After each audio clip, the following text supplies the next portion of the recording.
Batman 23.1, aka Joker, written by Andy Kubert, art by Andy Clark. Now, before you say anything, it's only sort of kind of a Joker origin story. It's much more focused on another character. So we pick up with a very young boy who is supposedly the Joker, and he's standing scared in his room as a hammer busts open his door, and he's holding a little gorilla doll that later on he will call Gaggy.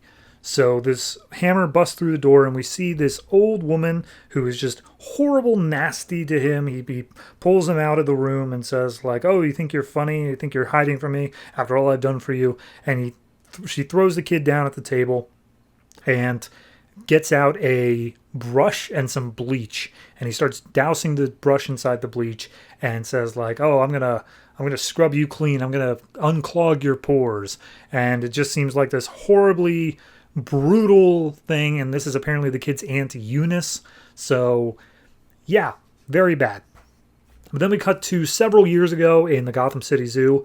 It looks like Joker has gotten a guy tied up with like a python, a boa constrictor, and it's about to be eaten by the snake, and all of his goons named Wedge and Nature. I don't know. It's a lot of weird names. People I'm never going to see since. And Joker's standing there, and he's just seemingly not interested in this. And it's like, "Oh, sorry, guys. I was having a flashback to my Aunt Eunice. She was such a wonderful woman. Really made me who I am today." So then he's distracted. He leaves the snake thing. The other goons are like, "Boss, it's happening. Don't you want to watch it?" And he's like, "Yeah, whatever." So he makes his way over to the gorilla exhibit.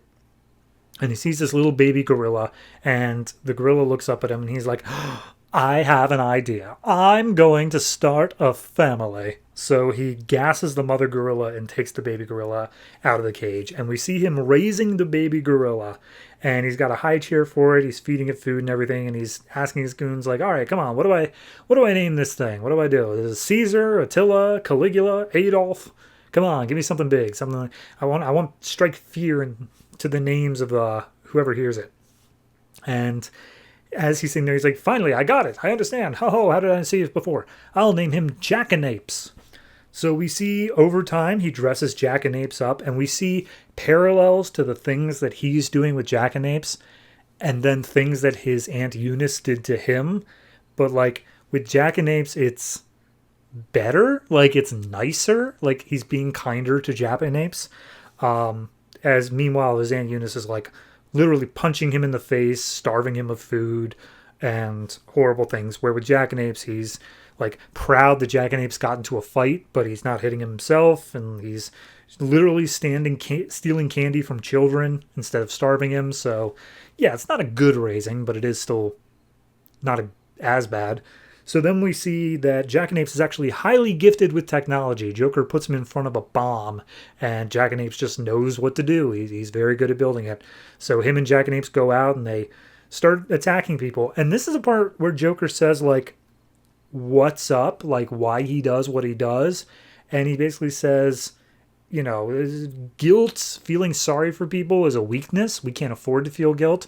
What we do is we go out and we relieve people of their guilt through whatever means necessary. And that's why we go ahead and we kill all these people. So it looks like he's having a great time with Jackanapes until finally Jackanapes becomes a fully grown gorilla, and he's so very happy to work with him officially. So apparently there is a politician who's going to shut down the Gotham Zoo. Joker takes umbrage with that. So they decide to jump off of a building onto a Zeppelin where the politician is going to be, and then attack him. They have little glider wings on their backs to guide them there.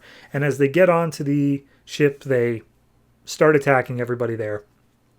And we see as they start attacking, they throw up the bat signal, obviously, because Batman is going to come and save them. And Joker's like, Jackanapes, I bring him on, Batman. Jackanapes, I know you're ready. And Jackanapes starts crying, which I'm not sure why. But regardless, he ends up pressing this button that causes a sonic mutating device that turns all of the politicians into these horrific looking beasts. And Joker's like, haha, now they'll all fight and kill each other. But turns out he got that part wrong, and they're still focused on attacking and killing Joker. So they tackle him and Jackanapes out of the window. Joker sees the Jackanapes is unable to launch his wings so that he's able to slow his descent. And Joker's like, please, Jackanapes, open your wings. Do it, man. Don't you die on me. And so Joker lands on top of one of them, which breaks his fall. Meanwhile, Jackanapes falls over the edge of a bridge, and Joker comes over. He's like, Jackanapes, no. Oh, God, what happened? And as he looks down, he sees Jackanapes' little hat just floating in the water. And he just starts laughing. He's like, well, guess I'm going to need another one. Going to raise another gorilla. And yeah, well, that's it. That's the end of the story.